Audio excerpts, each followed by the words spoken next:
Olá, seja bem-vinda no meu Diário Pessoal de Expansão de Consciência, no nosso quarto episódio da série Decifrando o Kybalion. E o tema do estudo de hoje é sobre o paradoxo divino. E se você gosta desses assuntos e ainda não é inscrito aqui no canal, clica já aqui embaixo, se inscreve para não perder nenhum vídeo novo da série. E a gente já vai começar aqui na página 48 do livro O Kybalion.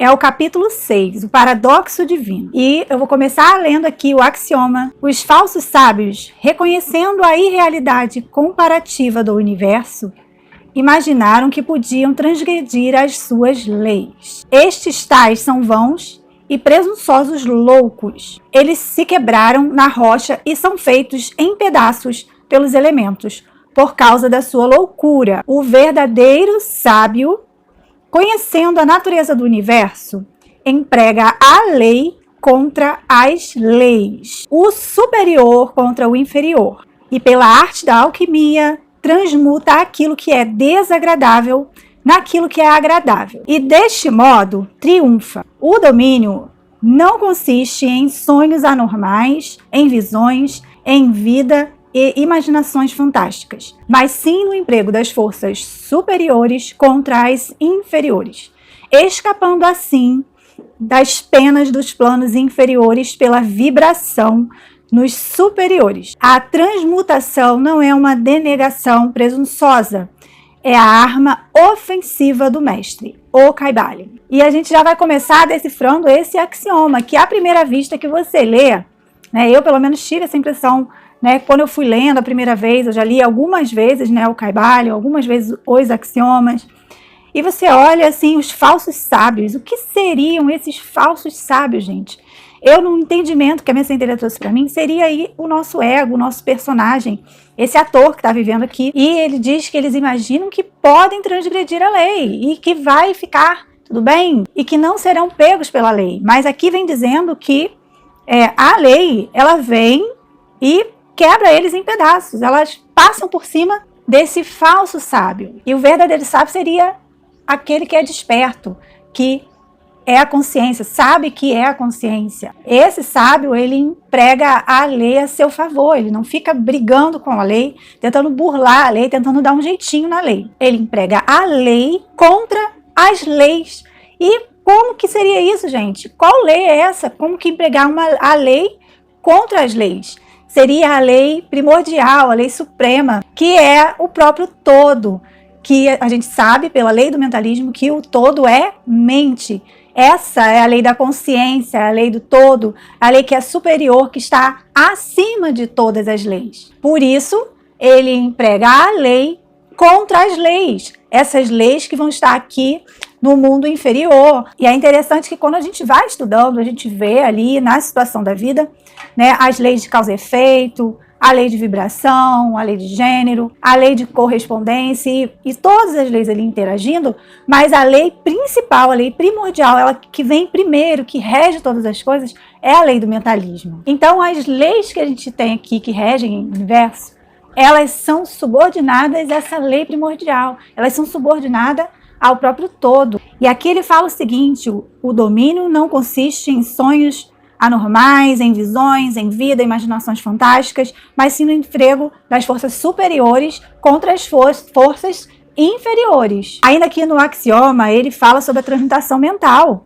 que ela não é uma denegação presunçosa contra as leis, o que seria isso? Ela não é uma contestação contra as leis. Quando você faz a transmutação mental, você não está contestando as leis, mas você está sim indo se elevando ao mundo superior, às leis superiores, para escapar daqui das leis inferiores. Agora, se você entende as leis, se você conhece as leis e domina essas leis, se torna como esse verdadeiro sábio que utiliza a transmutação mental para passar por isso sem ser levado, sem ser arrastado pelo pêndulo. Agora vamos ver aqui o que o autor vem dizendo. Este é o paradoxo do universo, que resulta do princípio de polaridade, que se manifesta quando o todo começa a criar.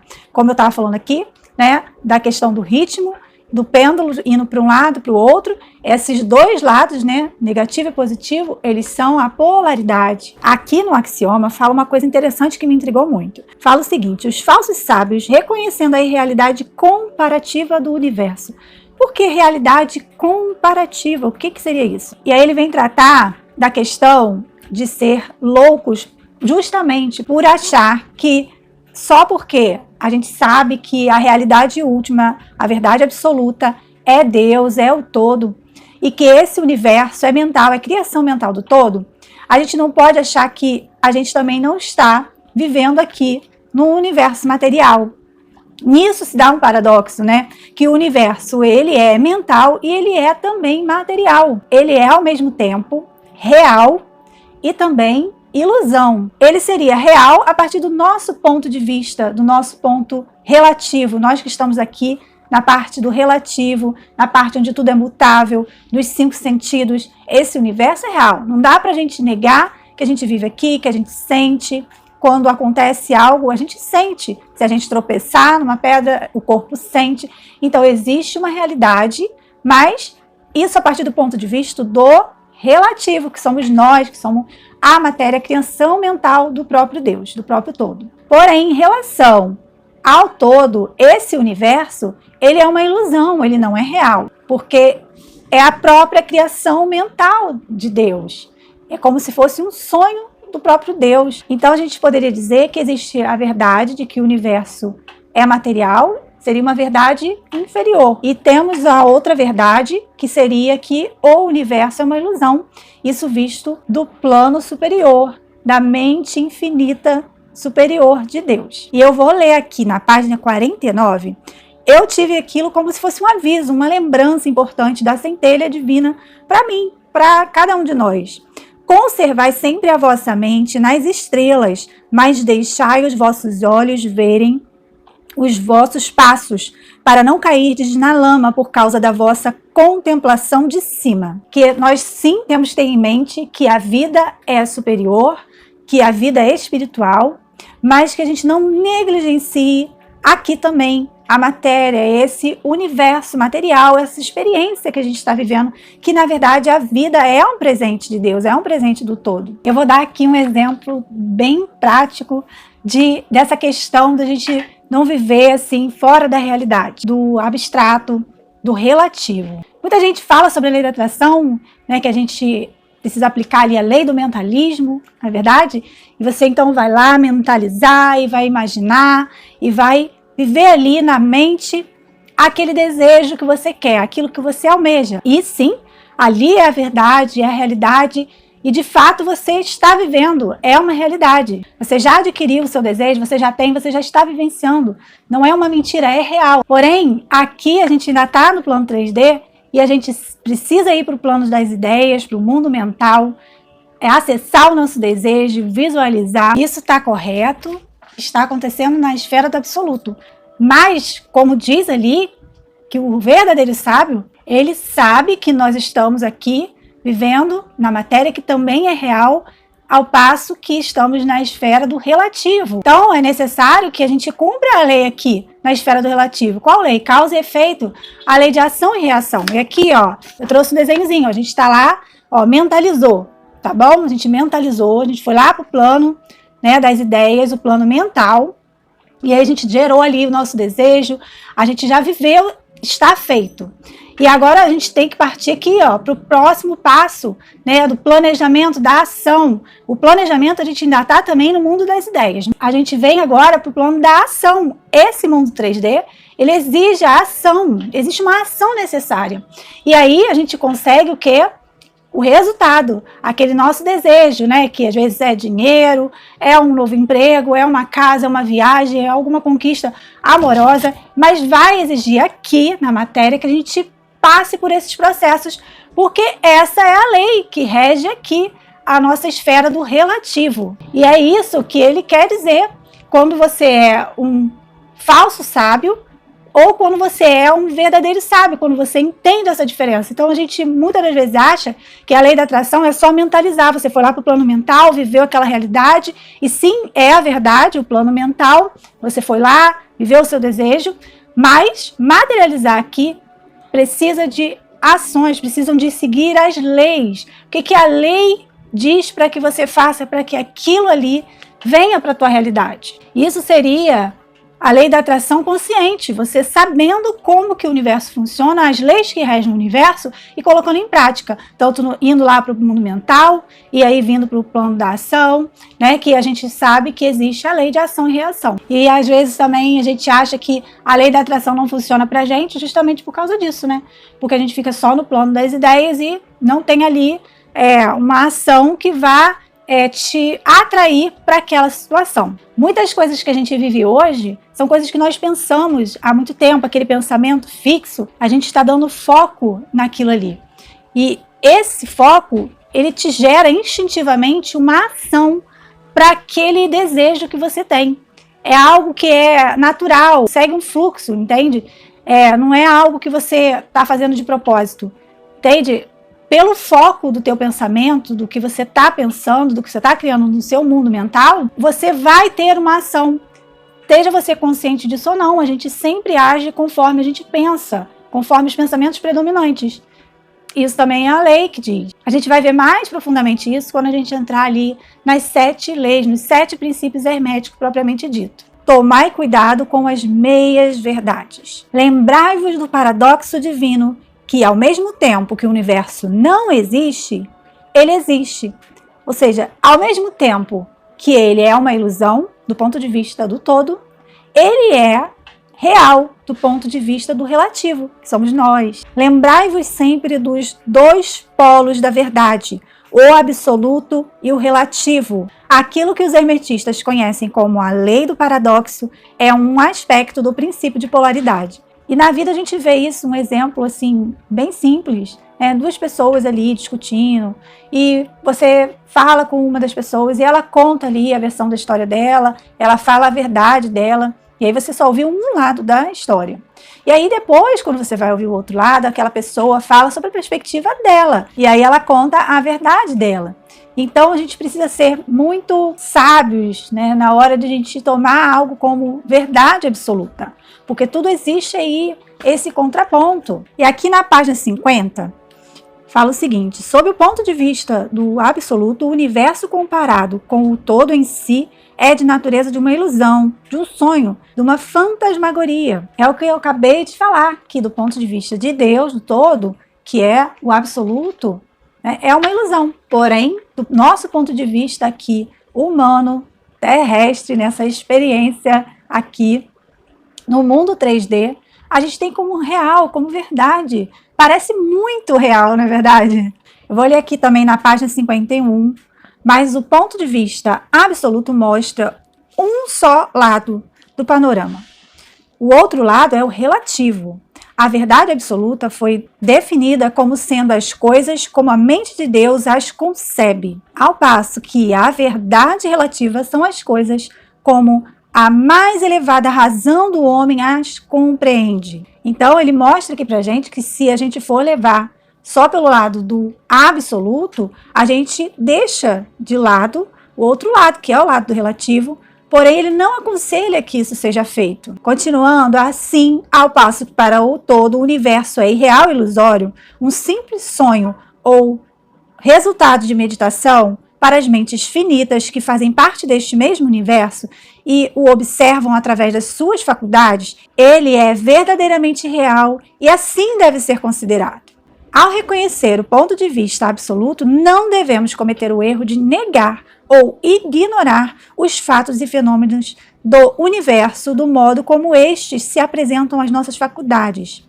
Lembramo-nos que não somos o todo. Então, novamente, o Kybalion vem afirmar que nós, na esfera do relativo, não somos o todo. E olha que interessante, em outros capítulos, o Kybalion já fala, né, que os sábios riem quando a pessoa fala, eu sou Deus. E aqui ele fala novamente, lembramo-nos que não somos o todo, nós somos o relativo, que somos e estamos e existimos na mente do absoluto, de Deus, do todo. Então a gente precisa viver aqui, conforme as leis e as regras daqui. Lá no primeiro episódio, ele fala, né, ele nos adverte que as leis, né, que a gente dominar essas leis, seria para a nossa felicidade, nosso adiantamento, para o nosso crescimento espiritual, nossa evolução. Mais uma vez, o Kybalion ele vem incentivando viver aqui toda essa experiência, aproveitar muito toda essa experiência humana, mas sempre nos lembrando de quem nós somos na realidade última. E ele vai confirmar isso novamente na página 52, que diz o seguinte: assim, não devemos viver acima das formas da ilusão. Ou seja, viva aqui, nesse mundo aqui de Maia, no mundo da ilusão, conforme as leis permitem você viver, e viva bem e feliz, mas nesse mundo aqui, desde que reconheçamos a natureza real do universo, procuremos compreender as suas leis mentais e nos esforcemos em empregá-las para obtermos melhor resultado no nosso progresso através da vida. As leis do universo, ou seja, as leis da matéria, não são as pequenas leis férreas, por causa da sua natureza mental. Tudo, exceto o todo, é limitado por elas. Então, conhecer e dominar as leis do universo não é uma garantia de que a gente não vai viver mais com problemas, a gente nunca mais vai ter problema na vida. Porque isso seria pensar que a gente está acima das leis, que a gente consegue burlar. Porém, aqui fala que somente Deus, o Criador, o todo, está acima das leis, porque ele é a lei superior. E ele continua aqui na página 52. Não fiquemos, pois, incertos e aterrorizados. Somos firmemente contidos na mente infinita do todo. E nada nos pode prejudicar e nos intimidar. Não há força fora do todo para agir sobre nós. Ou seja, nada está fora do controle de Deus. Então você pode ficar seguro de que Deus, o Criador, ele te ama e que todas as coisas, como diz na Bíblia, todas as coisas cooperam para o nosso bem. Na página 55, no finalzinho, ele fala o seguinte: o fim desta lição é gravar na mente dos nossos estudantes a verdade que, para todos os intentos e propósitos do universo e as suas leis, seus fenômenos, são justamente reais. E ele quer dizer que a gente não vive no mundo dos sonhos, que o universo, mesmo sendo relativo, ele é real, tanto quanto as nossas vidas e as nossas ações aqui. E para fechar aqui essa questão do paradoxo divino, ele fala o seguinte: a nossa ocupação no universo não é negar a sua existência, mas sim viver empregando as leis para nos elevarmos do inferior ao superior, fazendo o melhor que podemos sob as circunstâncias que aparecem cada dia e vivendo tanto quanto é possível para as nossas ideias elevadas e os nossos ideais. Então, todo esse conhecimento é para a gente tenha a consciência de que existe um mundo superior, né, que existe o absoluto, o todo, que nós estamos dentro da mente do todo, estamos seguros e que ali nós nos movemos, vivemos e que a gente pode usar todas essas leis, colaborar com essas leis e utilizar a transmutação mental para que a gente viva bem aqui, para que a gente seja feliz e que a gente faça todas as coisas que essa existência nos permite. Lede a mensagem do Kybalion e seguir o exemplo do sábio, fugindo do erro do falso sábio, que perece por causa da sua loucura. É loucura a gente achar que por entender as leis, por ter uma consciência de que existe Deus, o todo, que ele é a lei acima das leis e dominar a transmutação mental, achar que estamos impunes às leis, que nós estamos então aqui, que não teremos mais problemas, que não teremos mais desafios para que a gente possa evoluir, crescer, porque justamente cada desafio, ele vem ali uma lição, a gente aprende algo e nos traz um crescimento e está nos impulsionando para cima, para cada vez mais próximo de Deus, do todo, de estarmos unidos e fundidos com Deus, com o todo. Isso é a vida acontecendo, a gente acertando, ora errando, aprendendo, consertando. A gente vai aproveitar tudo para o nosso crescimento, para que a gente possa expandir a consciência e se tornar cada vez seres melhores. Eu espero muito que você tenha gostado e eu te vejo então no nosso próximo episódio. Um beijo e até lá!